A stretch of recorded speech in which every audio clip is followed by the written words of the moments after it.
ده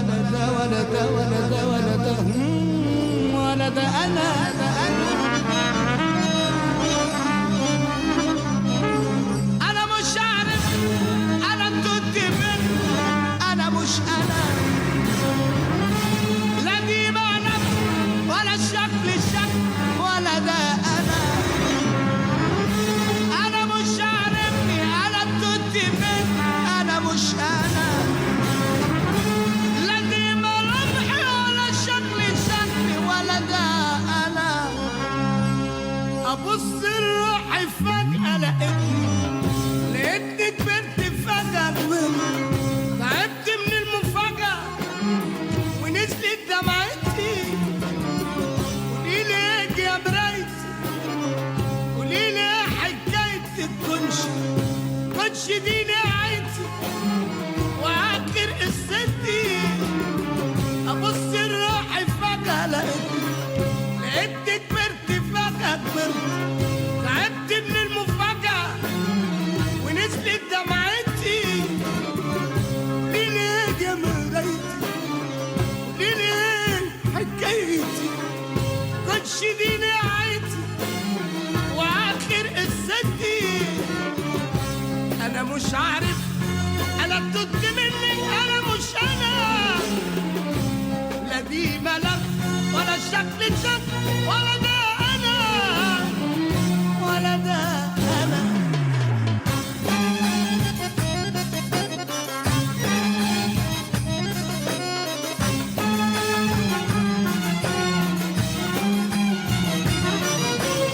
يا دنيا طفيت الشمع يا ناس كترت دمعي والعمر راح حضر كتبت القاب عالمي كسرت السن عالمي وبرضه بقول قدر حسين من صغر السن ومن على القاب يعني واخدة للخطاوي للسكة الديامن أبص لروحي فجأة لقيتني كبرت فجأة تعبت من المفاجأة ونزلت دمعتي قوليلي ايه يا مرايتي قوليلي ايه حكايتي كنتش دي نهايتي وآخر قصتي أنا مش عارف أنا كنت مني أنا مش أنا لا دي ملامح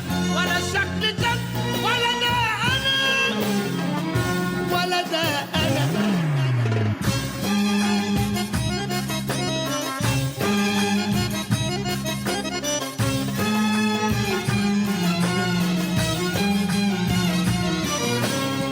يا ليل الجرح ياللي معايا زي دلي مانس وحدتي سرقت عمري كله خلاص ما بقاش فاضلي غير جرحي ودمعتي جريح وده مش بجدي ما خدتش بس بدي سرحت يا ناس ورودي جنيت الشوك لوحدي ابص لروحي فجأة لقيتني كبرت فجأة تعبت من المفاجأة ونزلت دمعتي قوليلي ايه يا مرايتي قوليلي ايه حكاية الكنش دي نهايتي وآخر قصتي أنا مش عارف أنا كنت مني أنا مش أنا لا دي ملامح ولا الشكل ولا ده أنا ولا ده أنا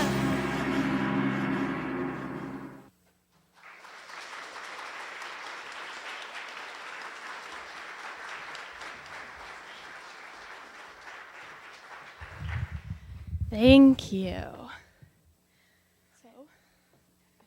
Okay.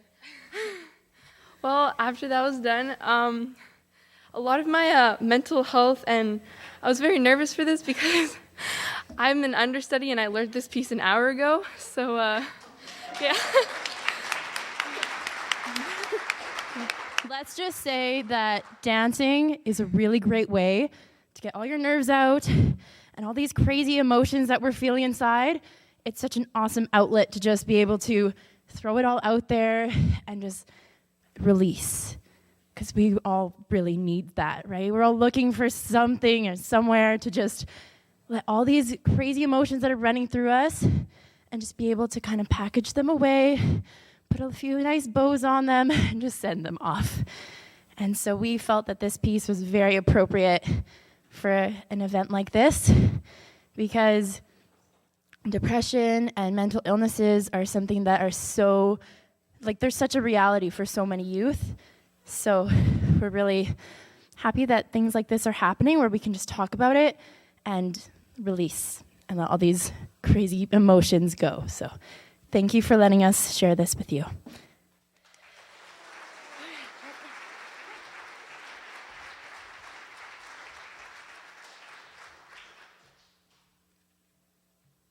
Hi, my name is Erica Spear, and I am a grade 10 student from Penn High.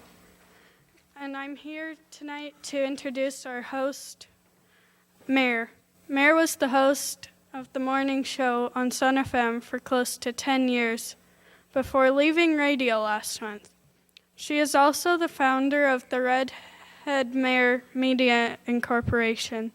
Mare now works with local businesses on social media, YouTube, websites, news releases, media coaching, and much more. An advocate of mental health. Without further ado, please welcome our MC for tonight, Mare.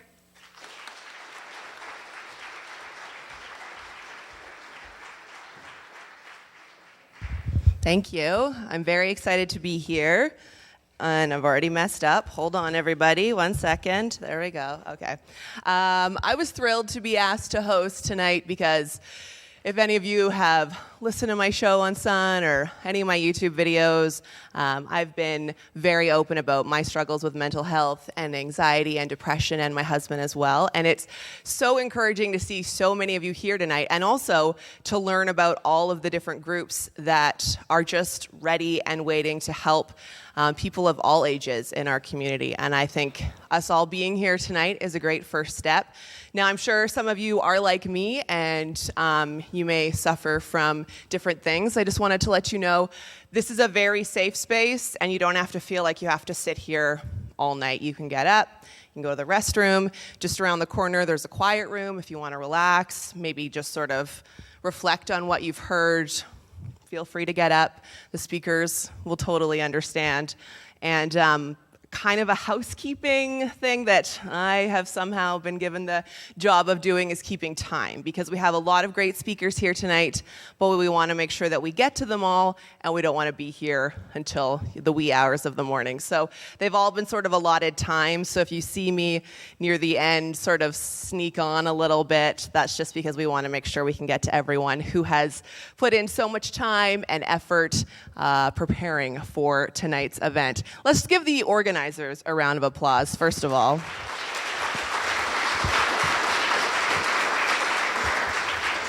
And also, please make sure you do show your support to everyone who's up here, because we're all talking about things that are, a little uncomfortable, a little awkward, but the biggest response that I've gotten since I've talked about mental health and done it really publicly has been just an outpouring of people, lots of strangers from all over the world actually messaging me saying, me too. And I wish more people would talk about it. And I think today is just another great example of us talking about it, and that the more we talk about it, the more people will want to talk about it. And we all know that suffering in silence is not the way to go. I'm sure many of us have done that, and now that we are talking about it and doing public events like this, it gives me great hope for the future and for people who are going to come after us. So without further ado, I would like to introduce our next group. They are from Summerland Secondary School. Let's give a round of applause to Dan, Tegan, and Taylor.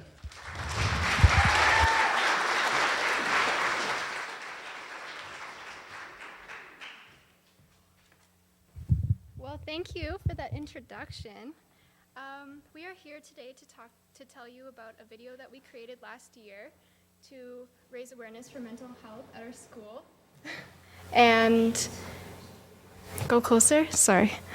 And this is the video we created last year, so maybe a little bit outdated, for a summit that we held at Summerland Secondary to reduce the stigma surrounding mental illness. And I posted a Facebook status saying, anyone who would like to come and share their story or just speak to us, maybe in front of a camera, then you will have that opportunity. And we had 5 different girls from all different peer groups come and take part in this video, which was really awesome. Okay, so I get to talk for a little while here now too. So the video was really great, and it was our easiest medium to communicate with the student body, because standing on the stage in front of the entire school and sharing something that's really personal isn't the easiest thing to do. So this was a great way for the students to share their story and kind of get that out there and educate everyone while still feeling secure and safe in their mental health. And also, one of the biggest learning curves and why I'm still advocating for mental health right now is because we approached a lot of boys to participate in our video as well, and all of them said no, because if they shared their mental health story, they thought it might threaten their masculinity. So that's kind of been my drive now, is connecting men and mental health.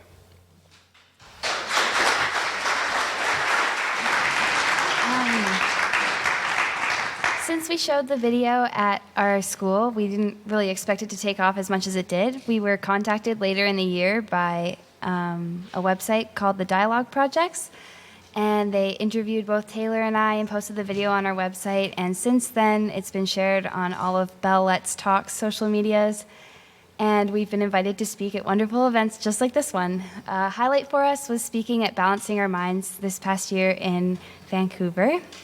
And yeah, thank you for listening to us talk. We're going to show you the video now.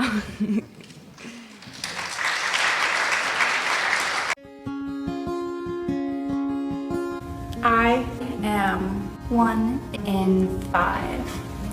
Hi, I'm Taylor Thurlin. Brittany Parkinson. Alex Moody. Brittany Parliament. Deegan Q. And I've struggled with depression and diagnosed anxiety. Anxiety, depression, and eating disorder.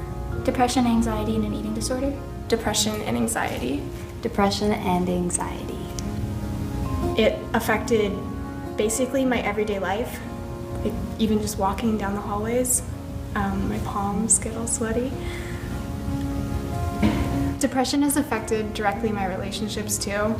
I felt like I couldn't talk to anybody because nobody really understood, and my anxiety was on top of that. Like, if I did talk to somebody, what are they going to think about me? What is this? What is that? What is that? All these thoughts in my brain, and I couldn't sleep. And with having depression, being tired all the time, couldn't get out of bed, so it was a constant conflict in my head, and I felt like I had no way to escape it. But the first step is just putting yourself out there and being able to say, like, hey, I'm drowning, and hey, I need help. My family has really been there for me a lot. Like, they just talk it with me. My friends, I had my best friend Ika, he'd always help me through it. My schoolwork, I missed a lot of school in grade 11.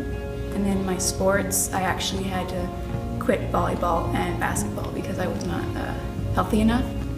But now I'm better. It's affected friendships and like relationships with family members. My relationship with my parents kind of went down the toilet, I guess. I'm not as close with my dad anymore, but my mom's kind of become my best friend. It's affected my family life because me and my mom became very distant. She didn't understand it, and then my dad became a big role in my life, and he was kind of my rock through it all. My friends, I found out who my true friends were and who I could trust. And my schoolwork went down the drain because I stopped caring about everything, basically. It affects me every day.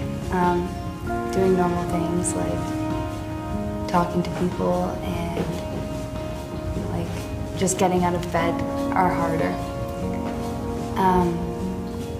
It affected some of my friendships because it's really hard to talk to somebody with mental illness sometimes, and I wasn't very easy on them either. And it affected my motivation and recognition for positivity.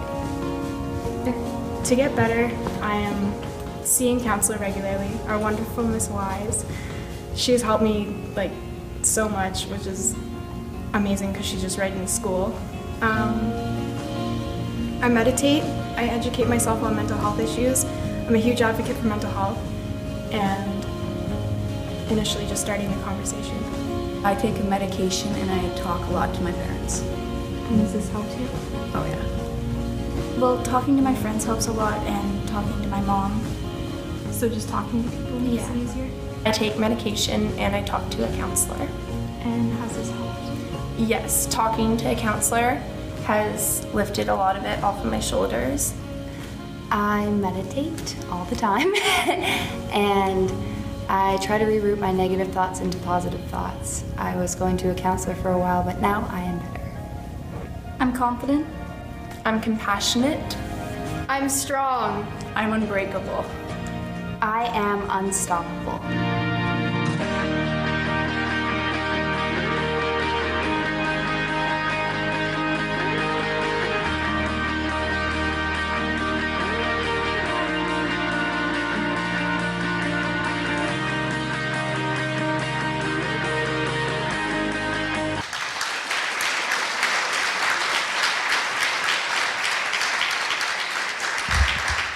Let's give it up for Dan, Tegan, and Taylor one more time, everybody. And everyone in that video. I don't know about you, but I went to SSS a long time ago, and definitely no one was talking about meditating or seeing a counselor. I'm just blown away by their maturity and their bravery. So that was incredible. Next up, we have Katie. Katie's a grade 12 student from Summerland Secondary as well. She's a strong advocate for epilepsy and mental health, both of which she has personally experienced and grown from. She loves traveling, writing, photography, and sharing stories with others, as she's about to do with us right now. Let's give Katie a round of applause.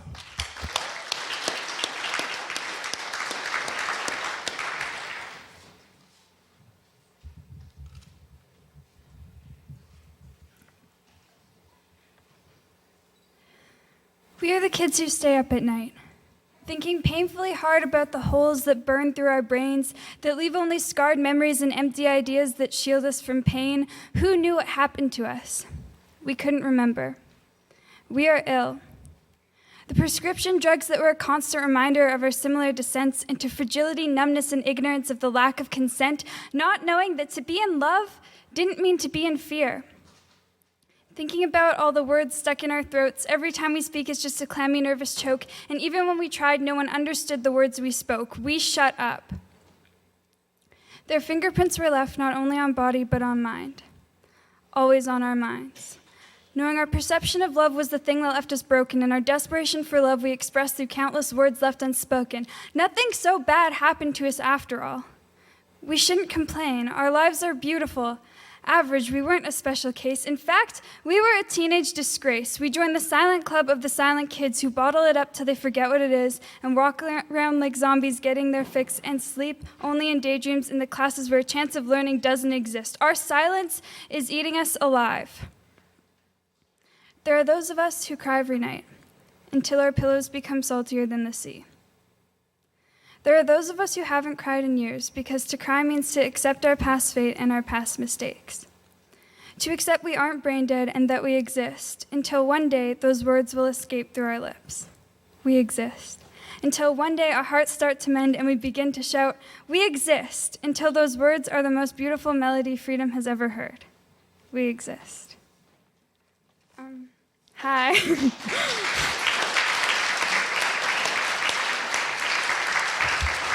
Thanks. So I'm Katie from Summerland Secondary, and I'm in grade 12, and I'm just going to talk a bit about poetry and anxiety and part of my journey through it all. So a common definition of poetry is the best words in the best order, or at least that's what one of my English teachers told me a very long time ago. And that quote is mostly true. When I was younger, that's what I always thought about writing poetry. I would write about the flowers I saw on my walk to school, or a fight I had with one of my friends, or the love of my life who I hope to someday meet. Those poems were beautiful and truly composed as the best words in the best order. But it wasn't until grade 11 that I realized my words could be used for so much more than depicting beauty. My words could be powerful, healing, and limitless. When I was very young, I was diagnosed with epilepsy, which is a neurological condition that causes a person to have seizures. Growing up, I faced many challenges in regards to this disorder, but one of the biggest challenges for me was worrying about if my friends ever found out what they would think of me. But eventually, in grade 9, I gathered enough courage to begin talking about my epilepsy, and everyone was way more supportive than I thought they would be. Most people didn't even seem to think it was a very big deal. However, there is still something that I never told any of my friends about. It was something that held me back from going to parties, going to school, and even just hanging out with people. It was this awful fear that made me cry and yell and feel paralyzed, and it was called anxiety. I never wanted to talk about this part of me with anyone because I felt like it was too freaky. I felt like even though I had this diagnosis, it was my own fault I couldn't do all the things that I wanted to do. It was my fault and I was holding myself back. So when I didn't go out with friends, I told them I was sick or busy or anything besides the truth, because the truth was I just couldn't do it. My mind and my body wouldn't let me. Just before summer vacation in grade 10, I saw a girl share her story about mental wellness. I'd never heard someone talk about it so truthfully before, and it really inspired me, and I felt as though I wanted to start sharing my story and maybe bringing some of that to our school, but I wasn't really sure how, and I never thought that I'd find the courage to do it. Then in the fall of grade 11, I got to go to Encounters with Canada, which is like a trip for students all over the country to go and to Ottawa and spend a week, and each week has a different theme. So when I signed up for it, I didn't know that the theme was defeating the stigma around mental health. And I was pretty nervous when I figured that out, but I was still excited, and before I knew it, I found myself flying across the country. On the second day of the trip, we got separated into different workshops. I decided to join the slam poetry group because I'd heard of slam poetry, but I had never really paid much attention to it, and I'd always written more traditional styles of poetry. So I was very curious as to see what would happen in the workshop. I arrived, and I took a seat on the couch surrounded by fellow workshop students who seemed just as clueless as me. Before long, an eccentric young man arrived with a guitar slung behind his shoulder and introduced himself as our teacher. "So," he asked, "who wants to read me some poetry?" The room went silent, and we all stared at each other. The fear was clear in our eyes. I hadn't brought any of my poems, and I sensed most people were as unprepared as I. Needless to say, we went around the room, and everyone who had a poem read it. They were all... Sorry. They were all incredible poems. And when all the eyes came to me, I didn't know what to do because I was very scared and I didn't have any poetry. But there's something stronger inside of me, which was a desire to share some part of me that the others in the room had also shared. So I said in a very quiet voice, "I don't have anything, but I could improvise." And the teacher said, "Improvise, I like that." So I began spewing all these words from my head, trying to rhyme and stay in time, and none of it sounded very good at all, but I didn't really care because I'd done it. I'd been able to speak and share my voice in front of all these strangers, and even share with them my anxiety. So when I came back to Summerland, I started writing more and more poetry, but I didn't share it with anyone because I was too worried that no one would understand it. And then I heard that Taylor, Dan, and Tegan, who you just saw, were having an assembly. And I really knew that I wanted to get involved and I wanted to share my story. But I knew that there was no way I could just go up on the stage like Taylor and Tegan and explain it so straight up. So I felt as though there was nothing really I could do. And then I got the idea to do a poem. So somehow I managed to get up on the stage, and somehow it made an impact. For the next few months, kids who I'd never even talked to started coming up to me and asking me about it, and even asking me for copies of it, and it was a very surreal feeling. Since then, the momentum at our school has been picking up extremely with mental wellness, and to think I had some small part in helping create that amazes me. So maybe poetry isn't your thing. I never really thought it was mine. It was just something that I fell into. Maybe your way of expressing yourself is through music or art or sports, but just know that the things you're passionate about are important and can make a huge difference. And they not only can make a difference in your own life, but they can make a difference in the lives of those around you. So, to end, I'm going to read another poem, which I wrote 2 days ago, and it's the only other poem I've ever shared. So, yes. Words, words, words. I try to find the right ones, which results in me thinking too hard when mediocre words would have been much less trouble to face than thoughts stuck like lard, searching so endlessly that no words come at all. And over time, a lump developed in my throat that I never let leave. And over time, that lump turned into a seed whose roots over time would suffocate me and push me further away from reality. And growth is so painful, for a moment I wish I could be petrified, stuck in time, a whispered promise, a forgotten rhyme, then forever would lend me a handful of time in which I could search for the words I wished to find. In grade 8, my teacher marked me absent from math class, and a boy said, "You wouldn't have noticed her. She didn't say a word all class." He had no idea of concept of the fear in my chest, in my gut, in my heart that stopped all my words and tore me apart. I was never shy or quiet, although they all called me mute. All they had to do was listen. I did play the flute, which was the quietest instrument just like me, and even in concert they never did see that I wished for courage and the strength to push this irrational fear aside, that for all my life I wish I wouldn't have stopped to hide in that maze of anxiety that I could not escape, and the diagnosis was one that I thought sealed my fate. But I discovered solace in the invasion of dandelions. And in springtime, I began to compose lines of thoughts and fears. I would dry my tears, stand up to the bully that never was near, enough for me to reach out to, and one day I would find those words I had searched for with all of my time.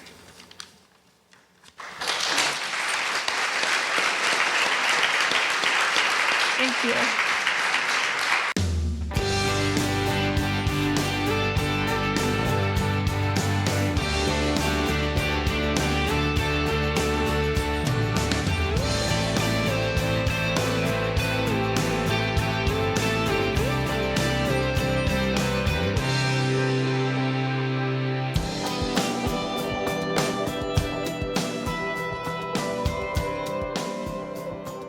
Now we have another fantastic speaker who's waiting in the wings for you. Riley McKinley is a mental health and wellness speaker who talks openly about her struggle in hopes of developing a society where mental illness is free of stigma.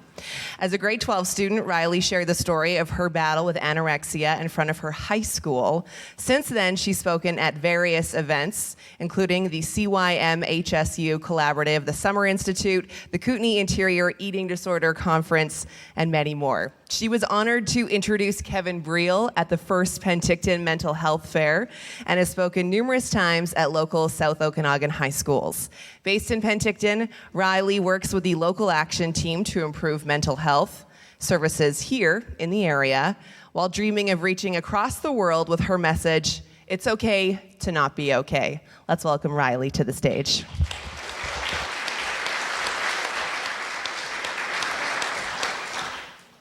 Everybody. I'm Riley, obviously. So I apologize to those of you who have heard my story before, maybe once, maybe a few times. But for those of you who haven't, I'm going to start from today and tell it in reverse. I am Riley. I live at home with my parents. I'm 20 years old. I just finished my Human Kinetics Diploma program at Okanagan College. I have a passion for being outside. I have a passion for health and wellness. My family has 2 pet rabbits, and I love them very dearly. I have a little sister, Sydney, who's graduating from high school this year. I played lots of sports growing up. I love being outside. I think I already said that. I'm a yoga instructor, and mainly I have a passion for improving the system and the stigma, well, eliminating the stigma that surrounds mental health in our society today. So today, from what I just told you, it sounds like I'm living a pretty good life, and I am. I live in Penticton, BC. It's beautiful. I have a great, loving family. I have rabbits, lots of passions. But rewind to 4 years ago, I was in the depths of my illness, which was anorexia nervosa, which is one of the many eating disorders. And anorexia nervosa I find it very interesting, although it almost killed me, because it's a mental illness, but it kind of manifests itself physically. The thoughts, the voices in your head tell you to do things that you wouldn't normally do, which result in the slow starvation of your body through either exercise abuse or food restriction. And in my case, it was mostly exercise abuse with a little bit of food restriction. My illness led me to become so physically ill that I ended up being hospitalized at BC Children's Hospital when I was 16 years old. I stayed there for about 3 months, and they brought me back to life, basically. Rewind to a year before that, I was 15 years old, and that was when the eating disorder thoughts began. I was having body obsessions, obsessions about food, obsessions about exercise. But at that time, I don't know, that was just kind of the beginnings of it. Rewind before that, and to my childhood, and I had a really great childhood. I grew up in Kimberley, BC.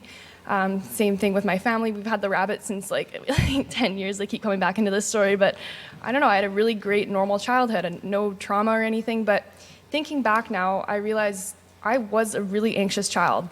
And when I think about kind of all the factors that led into me developing an eating disorder, that was a major one, was just having anxiety as a child. So let's fast forward back to the present.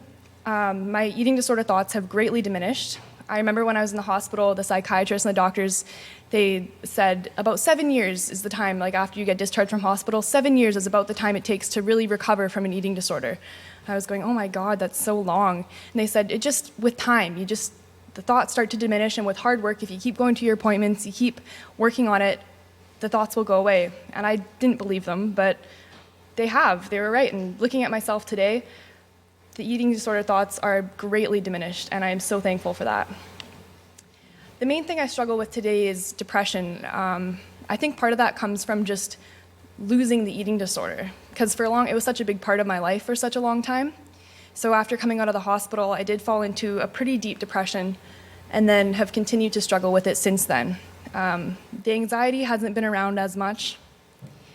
But I came across a quote recently that's kind of helped me figure out where I am in life right now, because I'm in this weird stage. I still struggle with some things, but I don't really have an eating disorder. I'm not really in recovery because I'm better, but still have some thoughts and tendencies. And the quote is, "A flower does not bloom year-round." And I love that quote, because it makes me think about how when I was sick, I was chasing this idea of perfection, thinking that if I can just do this, if I just listen to the thoughts, if I just exercise a little bit more, restrict a little bit more, I'll get to this place, and then I'll be there. I'll be happy. But this quote reminds me that there is no place. It's a spectrum. And I've used colors a lot to kind of describe where I'm at and kind of interpret it myself as well. I think of it as kind of a black, gray, white spectrum. The black being kind of when I'm in the darkness, when I'm not doing very well at all, and in the white being kind of the brightness, when I'm happy, when I'm thriving and doing well. We move along that spectrum, I think all of us, throughout our lives, throughout the year, throughout days even. And I think the ratio of time we spend in the dark and the light is different or just between people. And I think it differs due to biology, to heredity, your disposition, the environment that you're in, situations. And I'd say mine, when I'm doing well, is like 70-30. I spend 70% of the time in some form of the light, doing well, and 30% of the time in the dark. And when I'm in the dark, too, it doesn't mean I'm in the depths of depression. It's just I'm not doing awesome, I'm not thriving. But then, you meet some people that are just, it's like they're 100% in the light, and you just don't understand it. But they have a ratio, too. Everybody has a ratio. And I think accepting that ratio and just knowing that you move along that spectrum throughout, like I said, the day, the year, the week, helps you kind of take advantage of the light and really thrive and do well in that. And then also appreciate the dark for what it is, and just take that time to maybe not be doing your best, but just knowing that the best is coming again, because it's like a roller coaster. It doesn't sound so cliche, but it is. Now I'd like to share just a message of hope, because I know lots of you in the audience are mental health advocates or people who are doing work similar to me, spreading awareness and education. And Actually, all of you are advocates. Just being here and learning and connecting is important work in the mental health movement. So I thank you for being here. In this movement, sometimes it feels hopeless. It takes a long time to really make big change when we're trying to change the system or care or even just eliminating stigma. It feels like it's moving really slowly, and it feels like a lot of work goes in with not much reward. My story actually contributed to a big change that happened in Kimberley, BC, where I was born and raised. So this hopelessness, it did feel hopeless when I was 15 in Kimberley, struggling to just get a diagnosis which would allow me to access care. The system wasn't even really broken, it had just never really been built. Living in a small town, there weren't many resources. And then this lady came into our lives. Her name was Jen Westcott. She was our case manager in Kimberley. And I liked her immediately, even though I was really sick and hated everyone.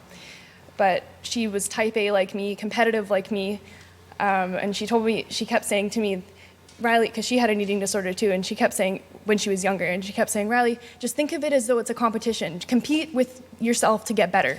I was like, what the heck, Jen? But it kind of made sense. And she was like, I know you can do this. Just come on, beat it. Like, think of it as like a competition. And I was like, that's so weird, but okay. And then when I actually was in the hospital, we had this fun day, and we got these little plastic medals, and I brought it back and was like, look, Jen, I won. I beat the eating disorder, and I got a medal. And she thought that was funny, but in reality, yeah, I did beat the eating disorder, and it took a long time, but I'm there now. Anyway, so Jen Westcott, she was this huge influence, and she joined the local action team in Kimberley. My mom and I are part of the local action team here in Penticton. And their local action team in Kimberley, one of their major movements was trying to bring together an eating disorder clinic in the Kootenays, which is really important because when I was there was very little care. So there's just a case study has just been released. It was conducted to explore the impact that Jen and her team's work is having on eating disorder care in the East Kootenays. So the Kimberley team's journey to improvement began with a day-long workshop which involved BC Children's team from Vancouver coming down to share their expertise with an audience of around 90 people. And so this team of BC Children's professionals, this was the team that cared for me when I was in the hospital. And it's like they're one of a kind, like it's the only kind of comprehensive team in the province. And so they came down. The audience included GPs, school counselors, mental health clinicians, hospital dietitians, psychologists, and more. And the workshop hoped to leave people feeling better equipped to deal with eating disorders in their everyday work. And it proved to be a major success, with participants leaving comments like this one from an MCFD team leader. She said, I knew that because of the workshop, care would improve the very next day. And an MCFD clinician said that it was one of the most meaningful training days of my life. Jen and her team continued to work on creating an integrated care system for eating disorders in the Kootenays, and their efforts have resulted in the creation of a new eating disorder clinic in Cranbrook, BC, which is like 20 minutes away from Kimberley, BC. So today, the East Kootenay Adolescent Eating Disorder Clinic operates every second Tuesday. A pediatrician and an MCFD counselor see patients and families together in order to create a more comprehensive care experience. And a family who is currently using the services in Cranbrook says that the changes made to the system make it feel like they're in Vancouver, so they feel really well cared for. This new clinic is preventing hospitalizations. I truly believe that when I was in Kimberley and not really being able to access care, if this clinic had been in place, I might have been able to avoid hospitalization, which would have been a big thing for our family because those hospitalizations can be expensive for the family, traumatic, and just all around a pain in the butt.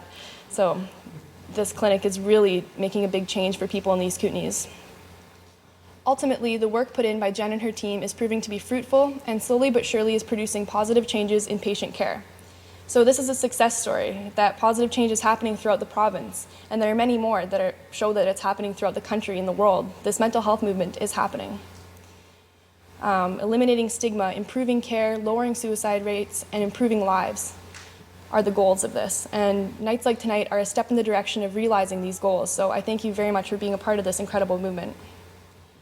I'll just leave you with a couple thoughts. That spectrum thing that came to me, it has really helped me, just accepting that when I'm feeling low, I know that there's another light soon, and I'm just gonna be moving through that spectrum forever, and just accepting that we're never really gonna get to that place where it's always light. We're gonna be dipping in and out, and just accepting that can help us really enjoy the light parts more and get through the dark parts easier.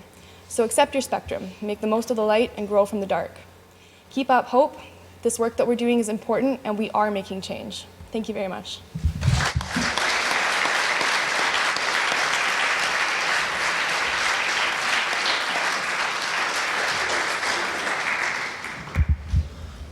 I don't know about you, but I'm learning so much today. Let's give her another round of applause. So that was Riley. Now we're going to hear from Riley's mom, Terry. She's a mental health awareness advocate. Riley's mom, firsthand experience. Terry spends much of her time now volunteering and sharing her experience, improving resources, and advocating for children. Let's give Terry a warm welcome while I try and fix this mic.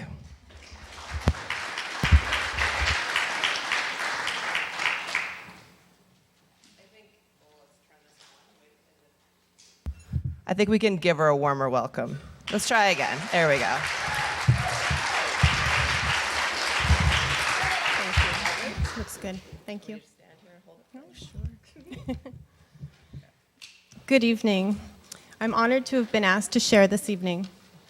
Thank you, Mayor, for the thoughtful introduction and for fixing the mic. And thank you for my daughter, Riley. I thought I was being smart by asking her to go first, but she's very difficult to follow. Through the work that I've been involved with, including the collaborative project and local action teams, I've had the privilege of meeting and working alongside the youth in our community and in our province. I'm consistently reminded of the open-mindedness and strength of this generation. You are truly making a difference through leadership in mental health initiatives, educating yourselves and others about mental wellness, and supporting others who are facing mental health challenges. Many of you will recognize this quote from the video that was put together by our local youth. I believe it was Harry Holman, who will be speaking later tonight, who suggested the slogan. And I truly believe that this is so, that youth are the ones who will make this change. In this regard, youth, you were way ahead of our generation. Most of your parents and caregivers grew up in a world where mental health challenges were something to hide, because no one had paved the way for us in the way that you are now. Society didn't understand that we should treat mental illness in the same way that we treat physical illness, and that weakness has no part in it. A brain that needs care is as legit and as important as any other illness or injury. Our generation is slowly learning this, and yours is helping us get there. Often, when our child is suffering with a mental health challenge, our responses reflect this, and we are overwhelmed. Often, we don't know where to begin in getting help for our children. We begin to blame ourselves. We find ourselves drowning in an ocean of guilt and shame, believing that we must have done something or not done something to allow this to happen to our child. When your child has an eating disorder, for example, moms often feel at fault because isn't feeding your child one of the most natural and instinctive aspects of motherhood? It took learning about the many factors that can contribute to eating disorders and lots of reassurance from professionals to convince us, my husband and I, that we were not the cause. One of the most impactful things that was said to me during our family's journey was this. Slide, please, Jim. Someone said, "Don't waste any more energy on guilt and shame. You did not do this to your child. You are going to need every ounce of that energy to help her get better." And that was the absolute truth. We did need every ounce, and especially Riley fought so hard. I'm not saying that there aren't dynamics in families that can contribute negatively to mental and emotional health. But when we, the parents and caregivers, become willing to be honest and make ourselves vulnerable, it shows our kids that we can join them in that place and in the courage it takes them to come forward and ask for help. When Riley decided to share her story for the first time, we were able to follow her lead and be open about our experience despite the stigma that continues to pervade our society. There is something empowering in being open, in understanding that other people's judgments are only because they don't understand. How could they? We didn't. So why not put our energy into changing that? I'd like to share the next slide with you, parents and caregivers, as it was also extremely helpful in all its simplicity. I have come back to it time and again. Somebody shared it with us as a parenting style that most effectively supports mental health challenges. 4 simple C words, not always hard to achieve as a parent, that's for sure. But it was good to come back to when we were lost and didn't know what to do. The confidence part was especially difficult. How was I supposed to appear confident when I didn't know what to do? When Riley was in BC Children's Hospital, the staff taught us the extremely specific methods which are considered best practice in eating disorder treatment. This empowered us and gave us that confidence we needed to continue in her recovery after discharge. However, had we not learned to manage our own guilt and shame that understandably overcame us, we would not have had the hopefulness and clarity it took to learn those skills. Caregivers need self-care. Ask for help. Reach out to everyone you're able to and let them help you. Your child deserves it, but you do too. To quote another staff member from BC Children's, the best thing you can do for your child is to take care of yourself. When our family began our journey with anorexia nervosa, we were absolutely terrified. We were paralyzed by fear, denial, and although Riley had the best team of professionals in the area, there was little specialized knowledge about AN. While she completed her 9-week stay at BC Children's Hospital, we decided to relocate in order to access services from the Kelowna Eating Disorders Clinic when she was discharged. Fortunately, with the constant and integrated support from a psychiatrist, dietitian, mental health clinician, pediatrician, and of course, friends and family, as well as the confidence we gained through our learning at BC Children's, step by step, we moved forward. Don't give up. You will meet barriers. Keep going until you are heard and until you are supported. Riley continues to learn more each day about ways to manage her depression, anxiety, and some eating disorder-related thoughts. And we are incredibly proud of her willingness to share every aspect in order to help shine a light for others. The last slide lists some resources that our family has found most helpful. If anyone has interest in the development of a parent support group in our community, please feel free to contact me. My email's at the bottom there. Again, I'd like to thank everyone for your commitment to making mental health something we can discuss openly, and especially to the amazing and courageous youth in this room. Thank you.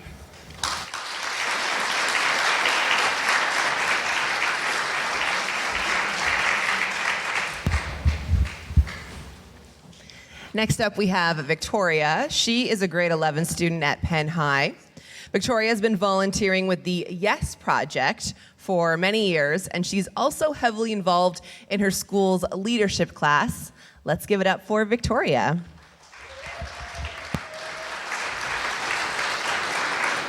Hello, my name is Victoria Ritchie, and I am a Yes Youth Ambassador. A few years ago, a lady in Penticton passed away, and she donated her entire estate to the United Way and the Community Foundation of the South Okanagan-Similkameen to support Penticton youth, which is pretty incredible. These funds started the Yes Project, which stands for the Youth Engagement Strategy. The Yes Project works alongside young people who want to make a positive difference in their community by creating support and resources for youth in need. Over the past couple of months, the Yes Project has been working with numerous youth service providers and organizations on a youth center application.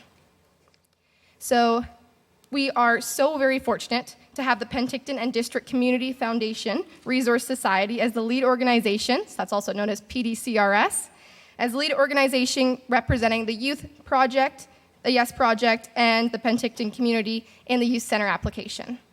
A huge thank you to Amber Lee, Melissa, Amy, Tanya, PDCRS, and all of the other community members, agencies, and volunteers who put in a tremendous amount of hard work. It was not an easy progress. And it was not an easy project, and it was crazy. They were always so tired, too. I was like, wow, you guys are pretty stressed out. Thank you. In the next few weeks, we will find out if we receive a grant that will make all of our dreams of building a youth center in Penticton come true. Yeah, it's pretty amazing.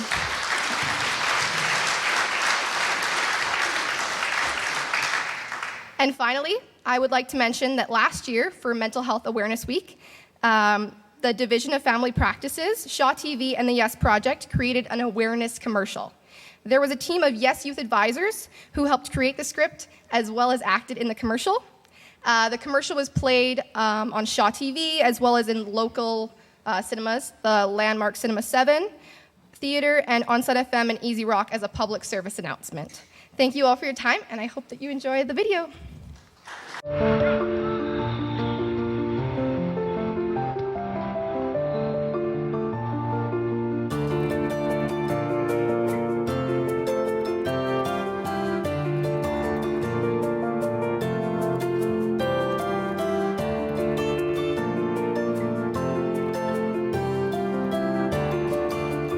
We are the generation leaving stigma behind. Next up, we have Aaliyah. She's in grade 8 at Skaha Lake Middle School. She's a big supporter of other students, and her leadership in many school initiatives is appreciated. She's here today to read us a poem that she wrote that's called I Belong. So, without further ado, here's Aaliyah.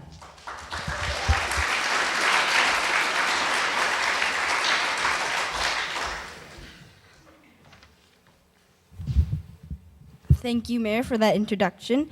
And I am Aaliyah Panis, and this is my poem, I Belong.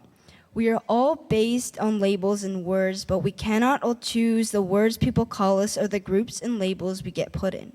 It's hard to stand up for one another if we don't have a voice to stand up with. It's like our mouths are locked and we don't have the power to open them. It's all the horrible things that people call us into squirming in the inside. Afraid of the reaction they will have towards us, afraid we will get beaten again and again, constantly. The worst thing of all is knowing that the bully does this for fun, to make themselves feel better, knowing they will never stop because we won't let them, because we don't have the power in ourselves to do it, to stand up because we are afraid. Until that day we give up, and knowing how hard it is to be on this earth, knowing you want to give in, so you give in. At that moment, in that second you gave in, you said, I will not give in. I am stronger than this. I have people who love me every step in my life, and they are here for me. I was put on this earth for a reason, so I'll stand up to this bully and say I'm strong, I am bold, I am brave, and I am here. I belong. I don't care what you say to me. I am awesome, I am beautiful, and I am original. You can't stop me, not anymore, and I won't let you. So stop trying so hard to make yourself feel better by hurting me. It won't work, so stop and leave me alone because I belong.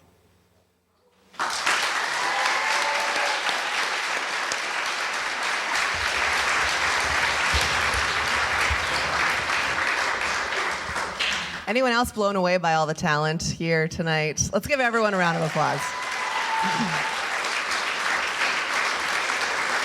So we have one last speaker before we're going to take a brief break. You may have noticed the thought bubbles around the room, and Louise is going to explain those to us and explain also how you can get involved. There should be some on your seats, etc. And she's going to introduce a video. So here's Louise.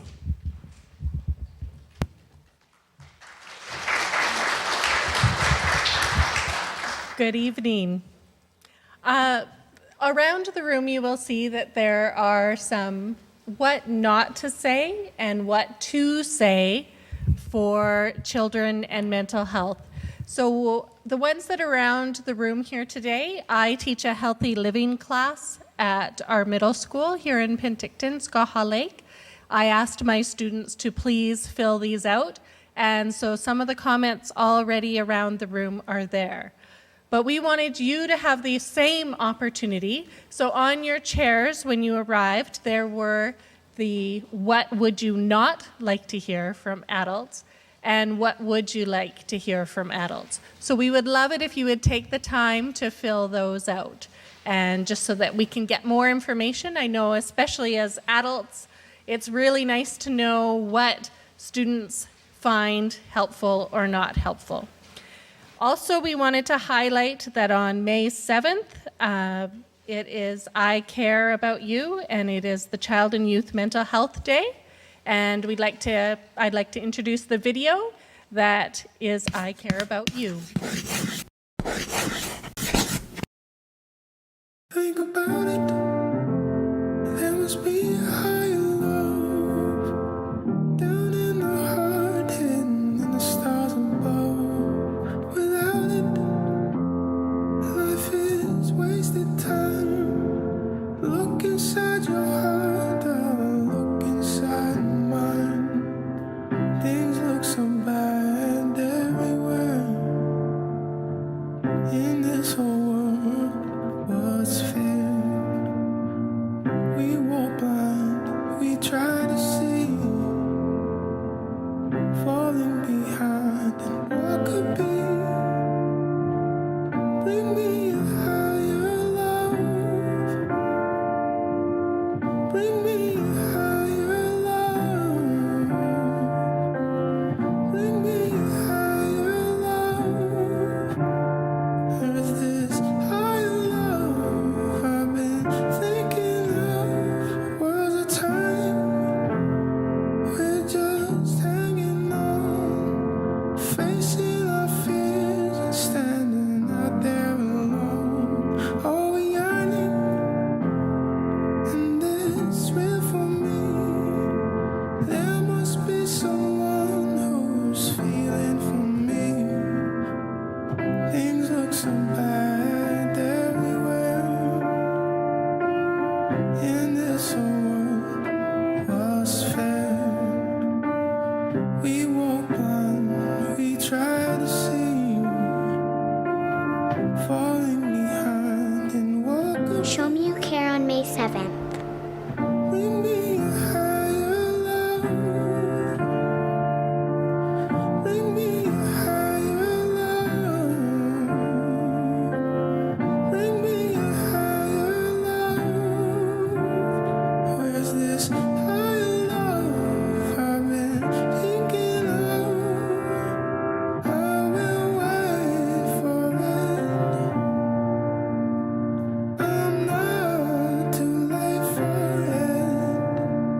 Until then, I'll sing my song to cheer the night along.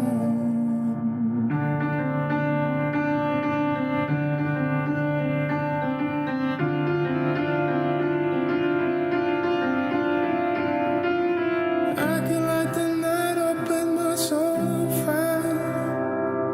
I can make the sun shine from pure desire. Let me feel the love come over me.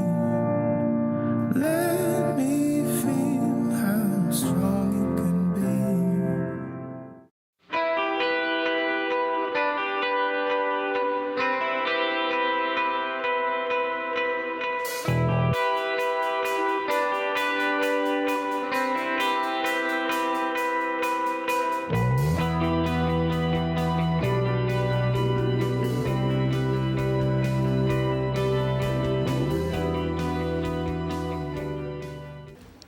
Carly and Emily are here from Kamloops to share their award-winning performance. It's a special treat for us here in Penticton because this Friday, as part of their winning entry, they'll be performing the very same song at the Mind Shift Gala in Vancouver. So it's a bit of a sneak peek. Everyone, let's give a warm Penticton welcome to Carly and Emily.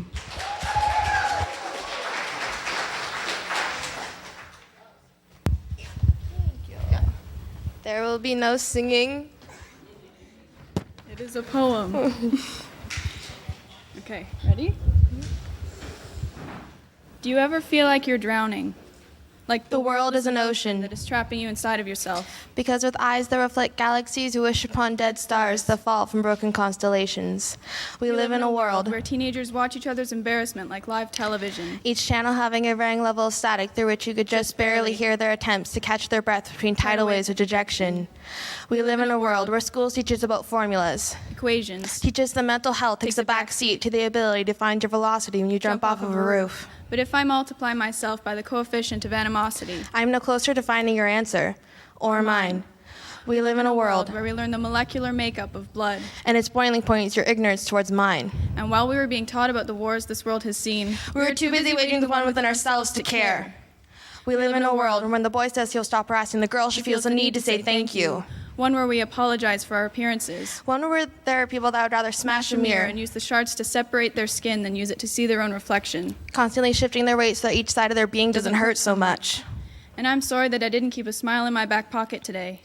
My chest is too heavy. But you treat me as if my heart is something that I can unpack and leave hollow. What the hell gives you the right to devalidate my sanity in order to reshape it to fit your idea of what it means to be impaired?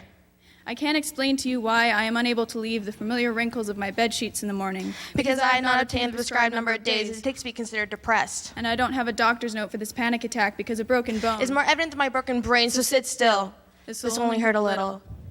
In the past, you acted as if my illness was something that I could leave at the front door. Told me to get over it, made me feel like my entire substance was something to be ashamed of. And by the time you finally asked me how I was doing, I had realized that You didn't deserve the truth. First, I just had a bad day. Then a bad week. Month. Year. And now I'm sorry, Mom, but I don't think I'm coming back this time.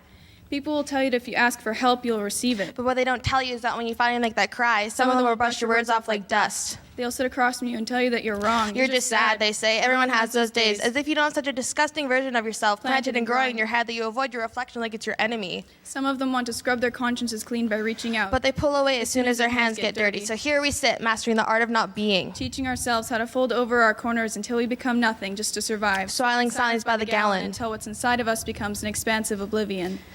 And sometimes I can hear my voice echo back at me when I scream into the void of my mind telling me, it's going to be okay.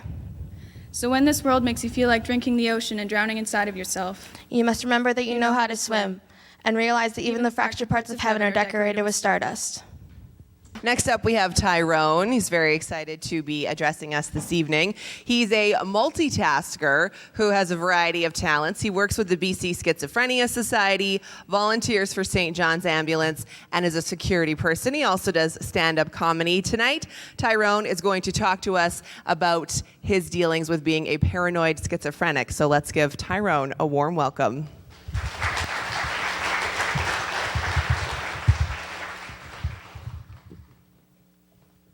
Well, hi there.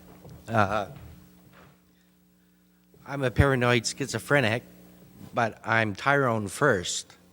And being a paranoid schizophrenic means I'm scared of everything and everybody. So what am I doing here? Well, I'm going to tell my story. When I was 7 years old, I was walking down the street, and a big guy came up and picked me up and threw me into a culvert pipe. I had to be rushed to the hospital. I was bleeding from the head, and I got 23 stitches in my head. Then another year, a year after, I was playing in the neighbor's sandbox, and he decided to hit a pipe over my head, and he just about cut my ear right off. My mom had to go through this, but she prevailed, and she said, "You'll get stronger as you grow older." As I got older, about 21, I developed schizophrenia. I didn't know it at the time, but I was at the hospital for about a month and a half. And it took me a long time to figure out what was going wrong with me. Then I kind of moved on from that, and about 8 years later, they labeled me as paranoid schizophrenic. And I had to go through the system, but back then it was a lot different than it is now. Back then, there was only maybe 10 medications that were out there, and now they have more than maybe 60. I kept on going on with my life. I studied my illness in college, and studied all by myself and tried to learn all about my illness. Then I came to a place called Penticton. Gave me the opportunity to work with people with mental illness through my clubhouse that I went through in Oliver called Bateman House. I took some courses, And then I volunteered for the Wellness Center, and that's the BC Schizophrenia Society. And I was able to become a peer support worker. From there, I learned many things, and I could do a lot of things that I didn't know that I could do. Stand-up comedy, first aid, working with the St. John Ambulance. Now I just became a security guard for ICM at the event center here. I plan on writing music more and doing poetry. Most people like my stuff, and I want to keep going with it. The Wellness Center has taught me so much, and I'd like to thank Sharon for that. And the Wellness Center has taught a lot of things. I go to hospitals, I go to homes where people are mentally disabled, and I go to clubhouses, and I try to help rehabilitate them. And we find that we do a good job of that because we're told by our boss that we are very good at doing that. Everything is doing good for us, and my mental illness sometimes carries me over, but I seem to break out of the shell in no time. Everything is great as far as my life is concerned now. I love it here in Penticton, but boy, does it ever get hot here. I just want to continue in doing what I do, and I want to thank everybody for being here today, and thank you for Mental Health Wellness Week. Thank you.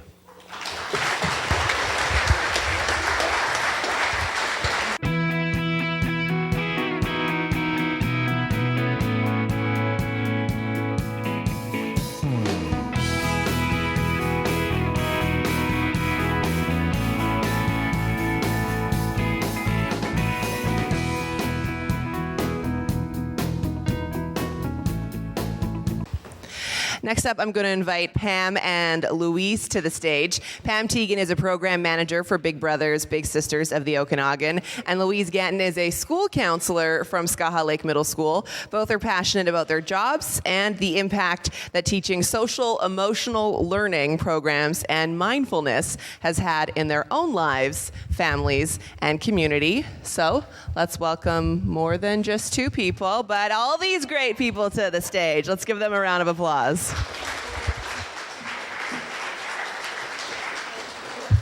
Hello. Of course, tonight I missed my cue. And we had to go on stage this way. That's okay.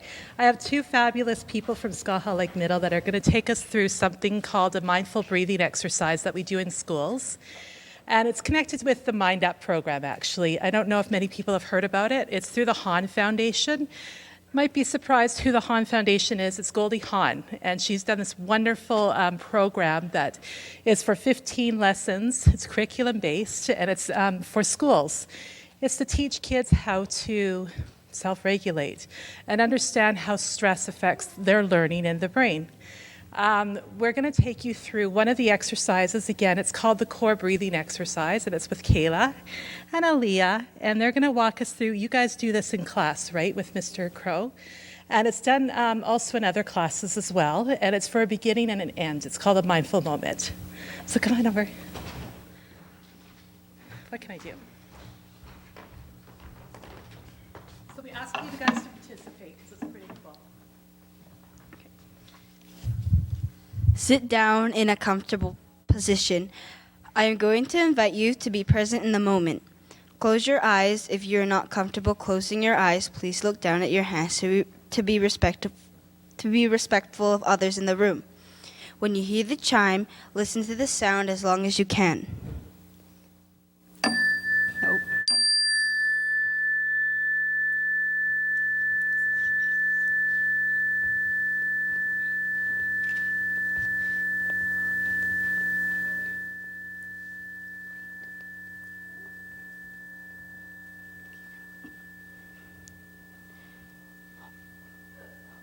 Bring your attention to your breath.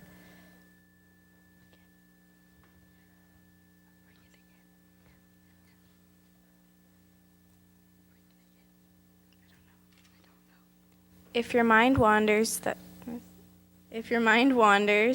that's okay. Just bring the focus back to your breath.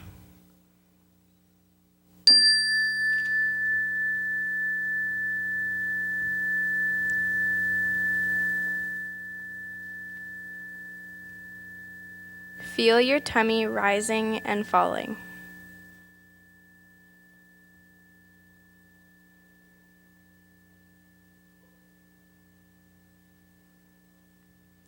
When you hear the chime again, listen as long as you can. When you can't hear the sound any longer, slowly, gently open your eyes and look to the front of the room.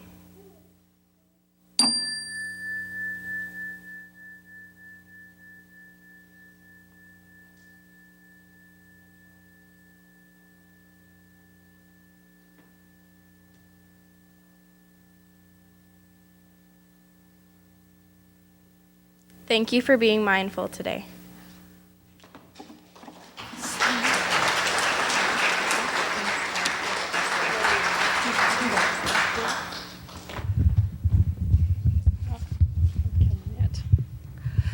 Skaha Lake Middle School has had a long-standing relationship with Big Brothers and Big Sisters of the Okanagan. Pam and I have been working in classrooms throughout our school for many years, and she's been working in other schools throughout the South Okanagan and School District 67. So it has been a fabulous opportunity for us to bring mindfulness into the classrooms and also work on friendship skills and all kinds of life skills. And Mind Up is one of those avenues that we use for this. I'm going to give you the quickest lesson on Mind Up within a 2-minute span. So you guys are going to have to participate a little bit with me. One of the things that we do talk about are 3 areas of the brain. And 3 areas of the brain is the next slide. And it's actually fascinating. To teach kindergarten kids how to say amygdala is fantastic. Hippocampus, they're like, hippo what? But I have to teach them that the hippocampus keeps their memory. It's the memory keeper. And my husband, who works with child and youth mental health, he calls it the hippo that camps around the memories, and the kids love that. So this is the poster that comes with the Mind Up program. And we teach the kids these 3 basic areas because it's important for them to understand how, when they're a little stressed or a little angry, how it can affect their learning. So we talk about the amygdala, which is in the center of the brain, and they call them the jelly beans. And these jelly beans are their control center of their emotions, and they're the security guards. So if you see a rattlesnake, your first reaction is either to run away, to either fight it, hopefully not, or to freeze. And you're supposed to freeze and walk back slowly. I learned that one time. Anyway, so the kids get to learn about their center, their idea of when their emotions get activated. So if they get to the next level of learning of a book or a test that gets in front of them, or walking in the hallways at one of the middle schools in the morning, that can create a little bit of an emotional response. And it can affect how you actually learn. And because your prefrontal cortex is connected, that's the purple one, they call it the blob. The prefrontal cortex is your leader. That's this part of your brain. And that's the part that actually helps you to make decisions, do the math problems, think clearly, deal with relationship problems. And then it's connected to your hippocampus, which is also connected to a lot of your senses. So if I ask you to close your eyes and think of your favorite food, and actually sit there and think about what it tastes like, what it smells like, I bet your mouths are all salivating right now because I got you to do that. That's your hippocampus at work. A couple of things that I teach the kids is I actually give them a model of the brain. There's 2 models that I give them. The first model is I ask you have to participate because I'm nervous. Ask everybody to give the 2 thumbs up. Put your thumbs together. Flip your thumbs down. This is your front part of your brain, and it's in 2 halves. And inside the center of your brain, the 2 middle fingers, if you look inside there, that's the amygdala, and right behind it's the hippocampus. So it's just a quick little hand model that I teach the kids. The other one I think is the favorite of parents is if you give me 5, give me 4, flip your hand down. This is the calm brain. This is your calm brain when everything's going right. You had your coffee, for me, my coffee in the morning. I'm getting to work on time. Everybody's saying hello to me. But all of a sudden, if I'm waking up a little bit late and my kids are running late as well, I might start to get a little emotional, and that's my emotional amygdala in the middle. And then all of a sudden, I hit all the red lights for the getting to school. And then the photocopier is broken. And then all of a sudden, I don't have my coffee because I left it back at home, and I flip my lid. And I can't concentrate. So we have to learn how to calm ourselves down before we flip our lids. So that's a part of the mindfulness that we're teaching in classes, and hopefully the kids will learn how to self-regulate and calm their brains down, and also realize their body clues. The other piece to that, we teach them about their senses. So we connect memories with their senses. And that's done by food. I bring in chocolate. They're all excited about that. I'm known as the chocolate lady. And smell, and also mindful movement and mindful hearing. And then from there, if people are feeling good about themselves and calm, they can actually do those random acts of kindness and actually really feel mindful in that moment. And one of the last quotes that I like to leave with you guys is, yesterday is history, tomorrow is a mystery, today is a gift, that's why it's called the present. And it's from one of the stories I use, but also I guess it's coming from Kung Fu Panda, because I was informed of that from the kids from the get-go. So that's just a little quote that I like to leave with the kids and with you guys tonight. Thank you. I can't believe they're teaching mindfulness in school. And Riley was telling me that they're teaching yoga and mindfulness in elementary school already. I'm just learning that, and I'm in my 30s. I want to bring Tanya to the stage next. She's the executive director of the Penticton and District Community Resource Society. So let's welcome Tanya.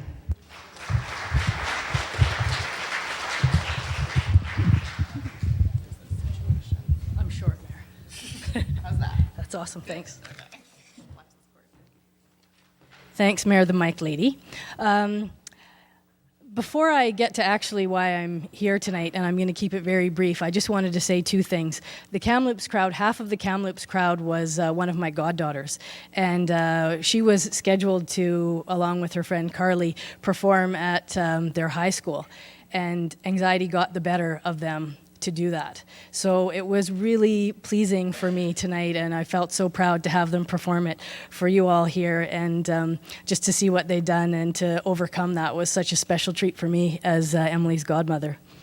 The second thing I wanted to say before, are you going to bring up that website, Jim, please? Awesome.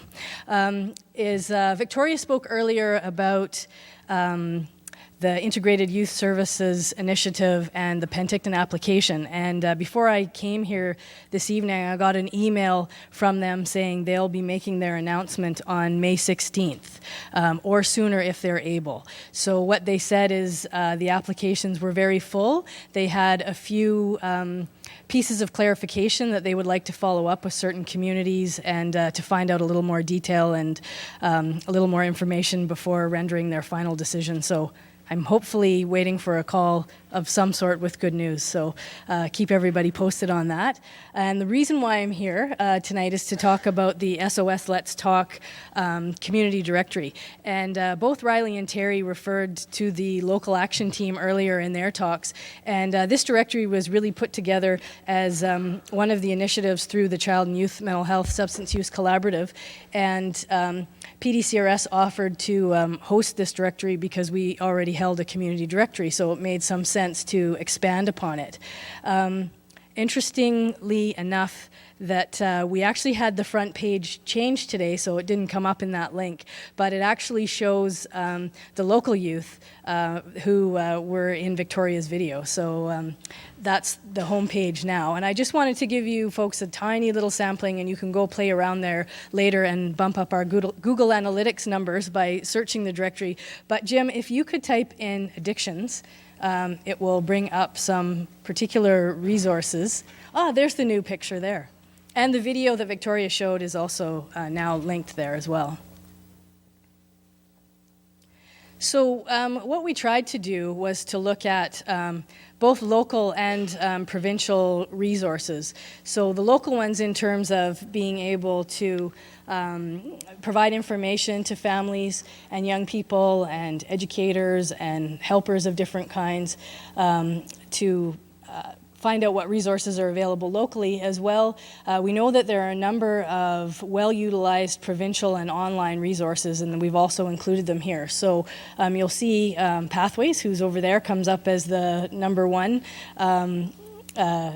search in this item. Also Desert Sun Counseling. So when we looked at putting the resource directory together, we also looked at not just Penticton, but the whole South Okanagan-Similkameen region, hence SOS Let's Talk. So there's a few examples there, and as far-reaching as Kelowna. Jim, could you also type in anxiety? See what we get there, since that's been a subject of a lot of conversation this evening.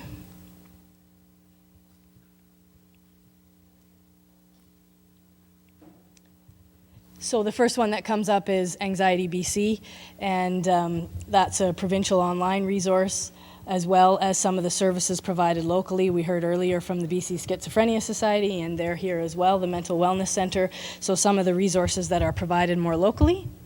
And maybe the last thing, so you can search it by subject. You can also search it by organization if you wanted to find a specific organization that you already know about. And if you could put in ARC programs, ARC programs.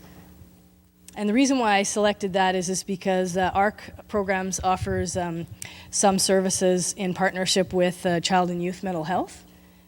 And so they come up, and then the second item there is the child and youth mental health family treatment program. So those are just a few examples, and we would encourage folks to have a look and also provide any feedback to the organization if there are things that we either got wrong or could improve or make more helpful. The whole initiative was really designed to, we know that we have a lot of services in different agencies, and the resource was really designed to help make information more accessible and help people find the right door every time. So I hope that you will take a chance to look at it and also provide us some feedback. It would be most helpful. Thanks.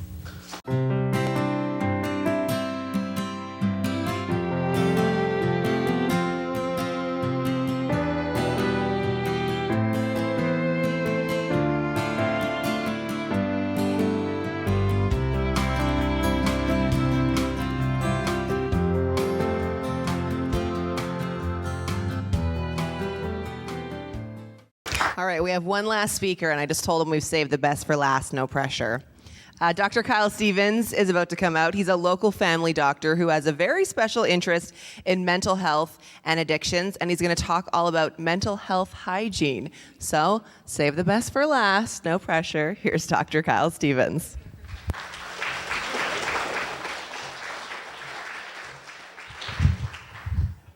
That is so impossible to live up to. Most importantly, it's impossible to live up to because of the youth that have been here. I'm sort of fortunate to have been presenting with them on multiple occasions and multiple venues. This is sort of a talk that has been changed a little bit to talk that I gave to family doctors to sort of help them understand how to start the conversation around anxiety or depression with youth. Because the questions we need to ask are different. Can we do the next slide?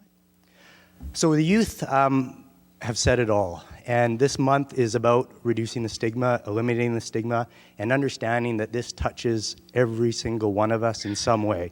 If it doesn't touch you, it'll touch your neighbor or someone you're very close to. Next slide. The amazing thing about mental health is it starts so early, and the youth have all spoken about their experiences.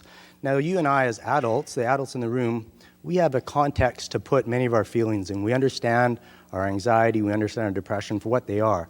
But if you imagine someone who's 10 or 11 and starting to get anxious or upset, they really don't have the context to understand the illness.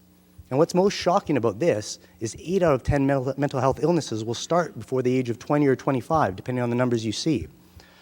So these poor people go through this, and imagine a teen going through life and all of a sudden the hormones are changing, and then they've got maybe depression on top of this, and they're going to have no idea if that's normal or not. And what we need to do is have an area where it's safe for them to ask and understand. And that's what we're trying to do as family doctors. We're trying to encourage universal screening. So anytime you come into my family practice, hopefully I'm going to ask you, just do a quick mental health check-in. You may be here for birth control, you may be for asthma medicine, but I just want to check in quickly on mental health. There's only a few questions I have to ask. And that's called universal screening. So we're really trying to get the family doctors out to do that. So, and one of our very first speakers said, we are 1 in 5. We are one of the 1 in 5. And that's true. 1 in 5 kids are going to suffer with a mental health illness this year. In BC, that translates to 60,000 kids suffering right now with anxiety alone in BC. The problem is, of those 1 in 5, we're only getting help to 1 in 5 of those. So 4 out of 5 kids are suffering without getting the help they need. And that's because we're not asking the questions and because there's so much stigma. That's what this night's about. That's what you're about. That's what the youth who come out and speak with such honesty and such amazing vulnerability that gives us all strength. And that's the power of the night. So the key in my world is understanding this illness early on. When that 13 or 14-year-old comes in and they're very anxious, if we can understand and put a name on that and say, yeah, that's anxiety, there's stuff we can do for that, then maybe they won't go to one of the best anxiolytics out there. Does anybody want to throw out an idea what that might be? What's something that a teen can get that's going to really help their anxiety? Marijuana is a huge one. Even easier, cigarettes. One of the best anxiolytics we have. It works, unfortunately, and they might read for that. Or alcohol. It also works. So if you're anxious and you're 15 or 16 and you take a drag on a cigarette or take that first drink, you're going to realize, wait a minute, that works. And that's the problem, it does work. Of course, we know there's significant consequences down the road to that. But that's what I mean. If we get early in, if we can get ahead of the illness, we can affect the trajectory. So hopefully that person doesn't start with alcohol and drugs, or alcohol and then marijuana and then other drugs down the road. So that's why tonight's so important. Next slide, please. Someone mentioned a roller coaster, and that's exactly what the slide is. Part of what I do in our office and talking to people is sort of say, well, is this normal stress? Is this the stress we go through every day as a teenager or as a person who will feel every emotion under the sun every day? And that's probably normal. So how can we find the difference between distress, which is normal for us all, and maybe a disorder, which is a mental illness, which could be anxiety, it could be anorexia nervosa, it could be depression. Next slide. We've got a few ideas, and I'll just put that up more for reference. But when I'm talking to the youth or to doctors, I talk about a couple key points to determine between distress and disorder. With someone who's got a disorder, there's functional impairment. So that soccer star, the soccer captain, the captain of the soccer team who's no longer playing soccer, or that artist who's no longer going to pottery class, that's pretty significant functional impairment. And this lasts for days to weeks and maybe even to months. Those are 2 huge red flags. Those are someone who needs to get seen and assessed by a professional. A counselor is a great place to start. We've got amazing counselors in our school district. And there's a series of other things there that we won't go into tonight, but that's a talk that we can talk on. But just as 2 key red flags for yourself, if you or someone else you know has had a functional change and it's lasting for weeks to months, please reach out to them. So the teen brain, we kind of joke a little bit about this, but the teen brain naturally seems to do 4 or 5 things that are the worst possible things you could do when you get down or depressed. They isolate themselves, they read mood-lowering poetry, they stay in a dark room, and they typically don't do things like eat food and they'll skip breakfast, they'll have lots of excessive caffeine, high sugar drinks. So you couldn't ask for the worst things to do if you're depressed or down, and that seems to be something the teen brain naturally does. I have a slide that I didn't put in today that's about screen time. That's probably the most controversial aspect we have right now. Is anybody worried about screen time in their kids or their youth? Yeah. So maybe we can do an hour session on that next time. So those are the things that happen sometimes. There's a lot of things that we can do, and this is when we talk about hygiene. These are really simple things like brushing your teeth every day, combing your hair. These are simple things, and I tell youth, they've heard it from their counselor, they're hearing it from me, and they'll hear it from me, and hopefully that will reinforce the message. Simple can be deceptively powerful. Doing these small things, the small steps leads to big change. So I talked to them about exercise. We know, we've got great studies. We see what happens with your brain when you exercise. And those natural morphine-like molecules, the endorphins, those feel-good molecules that are natural in our body, they start to rise when we exercise. And it only takes about 30 minutes. So when I talk to youth, I usually give them 8 different challenges, and I won't do it in one visit. I'll break it up in a couple of visits. So I talk to them about exercise and the importance of how those morphine-like molecules. I even mentioned serotonin, which is one of the medicines we use a lot. That comes with exercise. We spend a lot of time talking about sleep. I ask them how much sleep they need, and they invariably say 6 to 8 hours. And when I say you need 10, they laugh. That's never happening. How many of your teens are getting 10 hours of sleep a night? Our school system, it's excellent, but it's also setting them up to fail when we try and get them there at 8:30. The teen brain doesn't turn on until 10:30 or 11 at the earliest, but we make them do it. So when I talk to sleep, almost always if you're having a mental health illness, you'll wake up in the middle of the night. That's common. Don't stay in bed. I tell the teen if you're awake and after 10, 15 minutes you're still awake, get out of bed. Go do something else. We talk about sleep hygiene. We talk about having a worry journal. If you get up in the middle of the night, it's 3 o'clock in the morning, you look at the clock once, it's 3:15, you get up, then turn the clock so you can't see it, you go somewhere, do 15 minutes of a worry journal, come back to bed, and then try and go back to sleep. So we talk about these very basic things, but these behavioral changes work if you do them over and over again. It's like going to the gym. The first time you go there, you're going to work out, you're not going to get a muscle, you're just going to get sore. But if you keep doing them, it work. So I try and encourage the teens to do that. I talk about screens when I talk about sleep. I talk about putting your screen to bed. Your screen has a bedtime, just like you do. Turn it off, put it away. I try and tell them to don't bring it to the room with you. Don't bring it into the bedroom. We know a lot about blue light, which is the light coming from the screen, and how that affects your circadian rhythms. And I talk about things like melatonin. Most of the youth have heard about melatonin. And I say that suppresses it. It decreases it.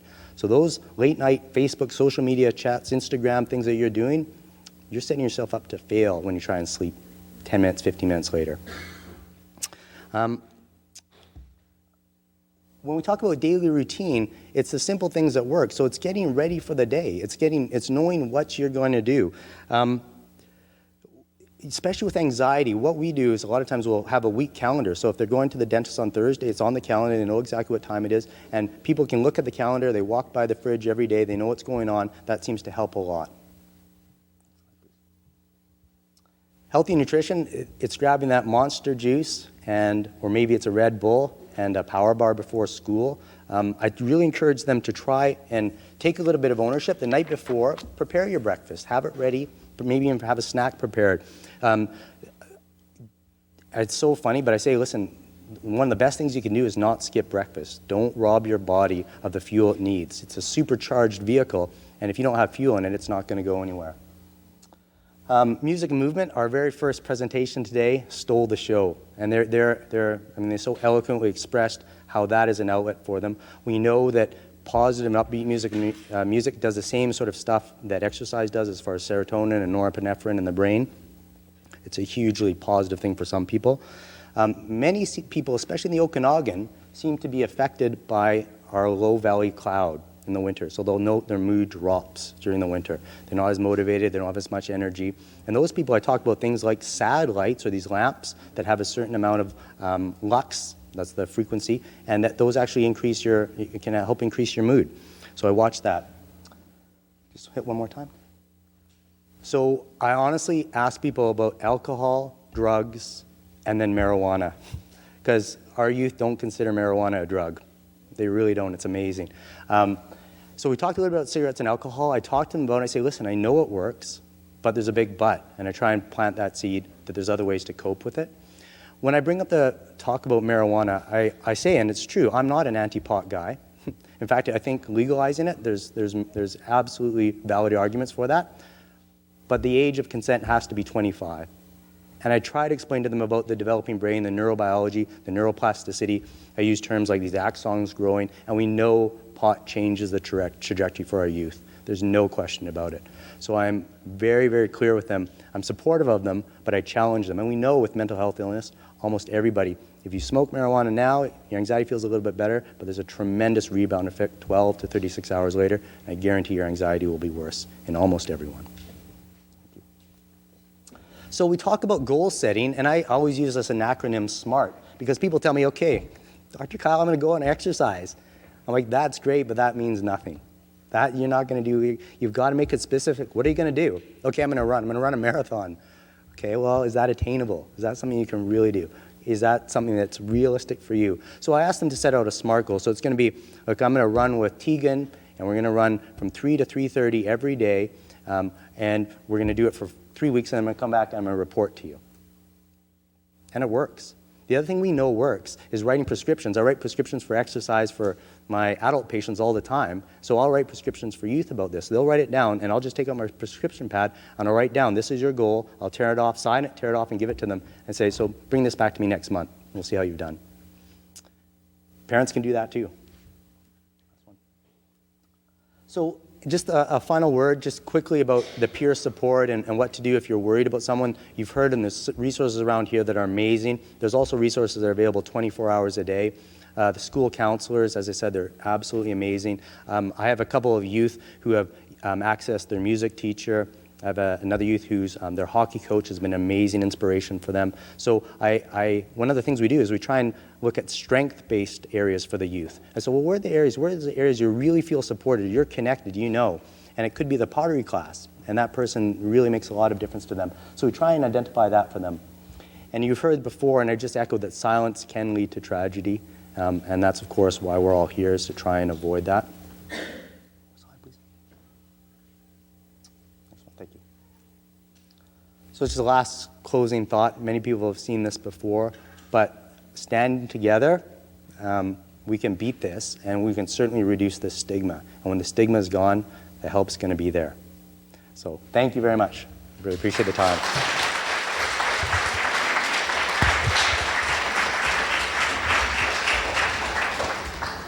We want to thank everyone for coming out tonight. Again, let's give a big round of applause to everyone who tirelessly put this on.